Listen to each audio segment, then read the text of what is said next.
Hey yo, what's cracking? What's cracking? Let's see.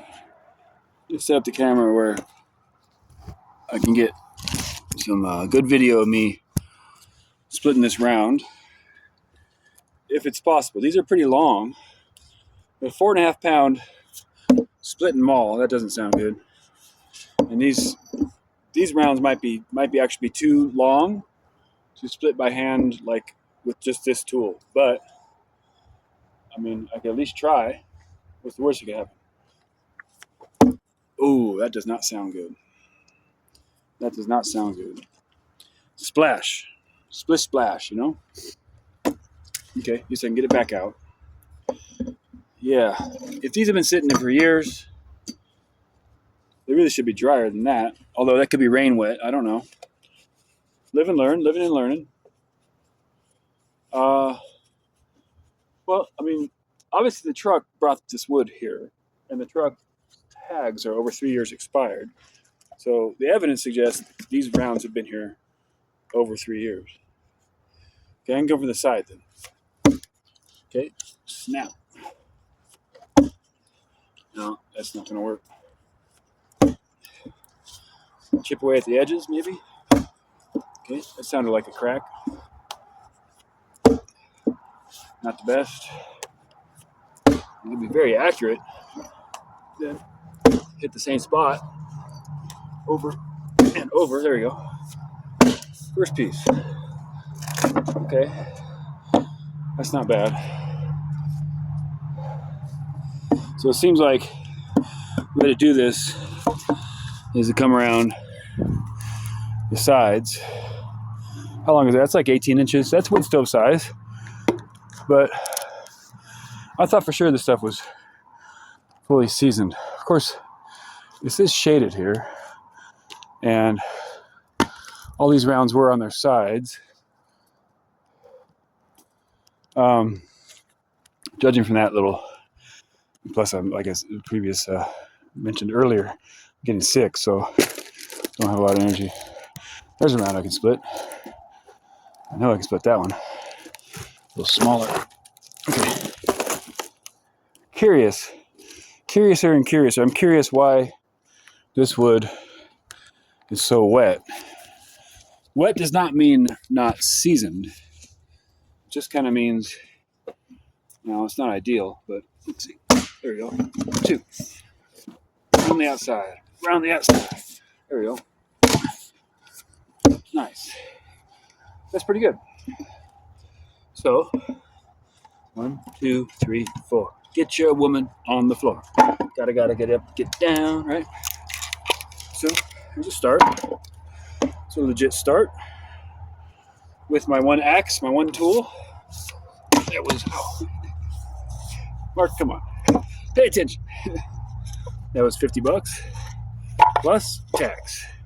$53.62 for that axe. Hey guys, let me ask you a question. All right. Maybe if I set all the split stuff in the sun,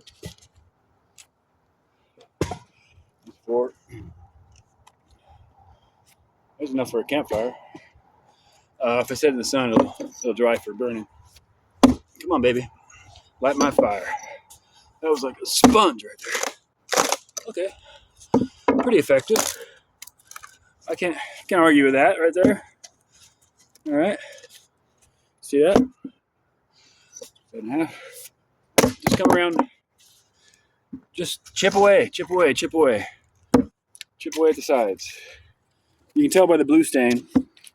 If you couldn't see the bark or anything, and you're wondering what kind of wood this is, blue stain, ponderosa pine. Has the funniest species name in Latin. Ponderosa pine in Latin is Pinus ponderosa. And the penis is mightier than the sword. The pen is mightier than the sword. Let's see. See how much I can bite off. Don't bite off more than you can chew. So that's a good amount of wood in one round, right? Oh, you can't see me. Hello. I'm back. That's a good amount of wood in one round. Let's see if I can get it on this side. Bam, bam. Bam, my man. Oh, Black Betty. Bam, a lamb. I like this axe. I do like it. 4.5 pound. I can't swing so accurately left-handed. I gotta stick to the right hand. 4.5 pound, and you can hammer on the backside with an 8 pound maul. So I'm gonna try and avoid needing that maul, which is a good idea. If I can just do all this by hand, right here, nobody can fault me for splitting wood. I mean, that's what these rounds are for. This should be firewood. This should be heating someone's home right now. So, what I want to do, I think it's fair. I think it would be fair to, at this point, I have a reason to contact the owner of this truck and the owner of this wood and say, hey, I found your stuff. I was wondering if you mind if I split it all for you as a workout. I like splitting wood. It's an enjoyable thing, kind of a meditation. And if we can go 50-50, mita, you know, I'm happy to split the proceeds with you. That's not good. Because this should be heating someone's home. There we go. And bam. Okay, I don't want to bury it. Okay, that's just a splash. Splash down. One more. There we go. Splash down. And yeah, I thought, just judging from the evidence in my eyes in this scenario right here, that this was well-seasoned firewood. That does not actually look like well-seasoned firewood. Huh. The plot thickens. Plot thickens. I mean, it will burn, and if you're cold, if you got a fire already going, it's just pitch. What do y'all think? Now, I'm pretty good at identifying ready to burn firewood, but that's too heavy. That doesn't feel right. However, it's what it is. I keep cracking on this. Literally cracking. Crack-a-lacking. Let's see. Man, I want to hear a snap, not a thud.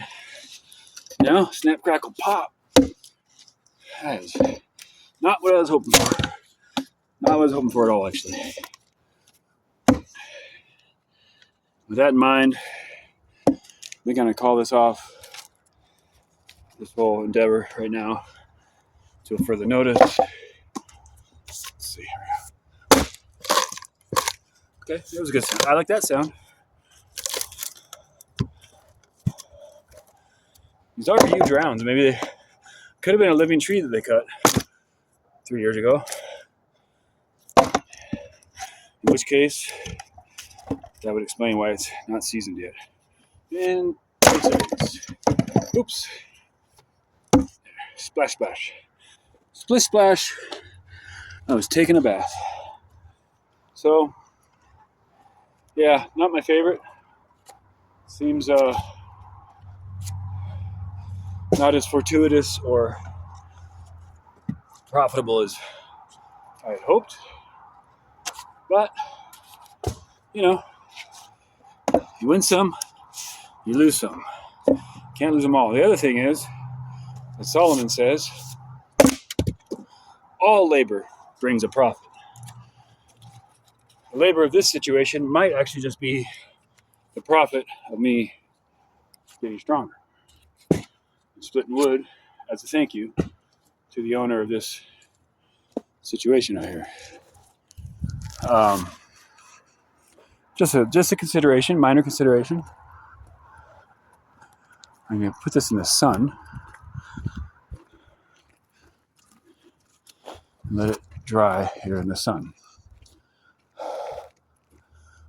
Could go find a pallet thunk. That does not the sound you want to hear for ready to burn firewood. Oh, there's some millwood there. Piece that I could put it on. So, onward and upward, yo. I am getting sick. I am coming down with my seemingly about yearly bronchitis. My aim is off. It's a good faith attempt here to, profit on the situation that I've discovered, and at the same time, say thank you for letting me convalesce and heal in the abandoned and disheveled and ramshackle shack. Shadrach, Meshach, and Abednego. And by the way, talking about obedience, curious what the Hebrew children would say about blind obedience to Babylon bullshit. Quite literally, Babylon bullshit. Back in the day when Nebuchadnezzar was king and demanded that everyone bow and worship his 90-foot gold statue, there's 3 Hebrew children that disobeyed a direct government order. Of course, this is long before Paul wrote in Romans 13 that we must obey all government authorities. So it makes you wonder about the veracity of and the value of that advice. Shadrach, Meshach, and Abednego would not bow, would not bend the knee to Nebuchadnezzar. And they got thrown into the fiery furnace. I wonder what that was like.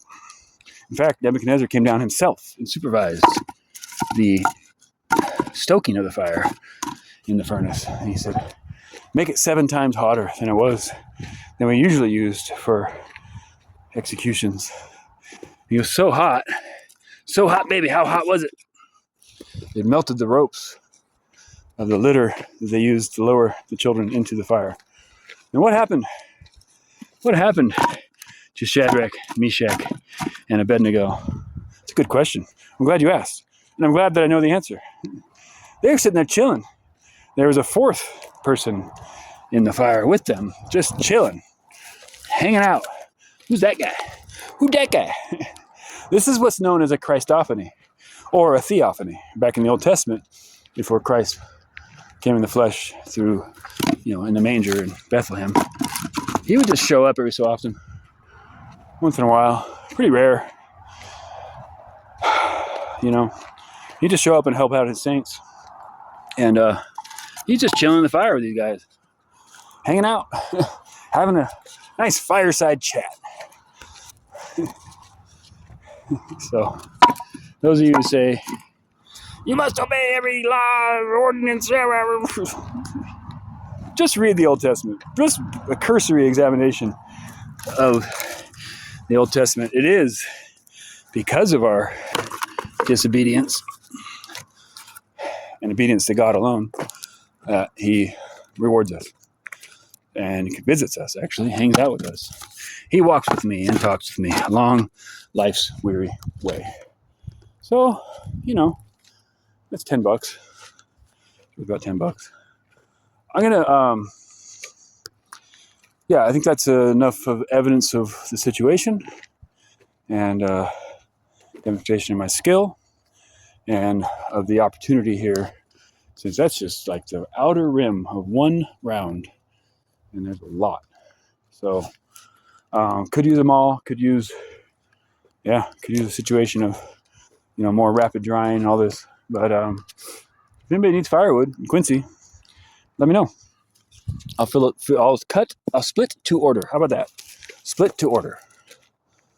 I think in a day on this wood, in 6 hours of solid labor, I can do a cord with just the tools I have right now. A cord in 6 hours. So I'd want $100 to $125 for that. I think that's only fair. More than fair, actually. Might be able to do it quicker, but it also depends on me being healthy, and it depends on me, having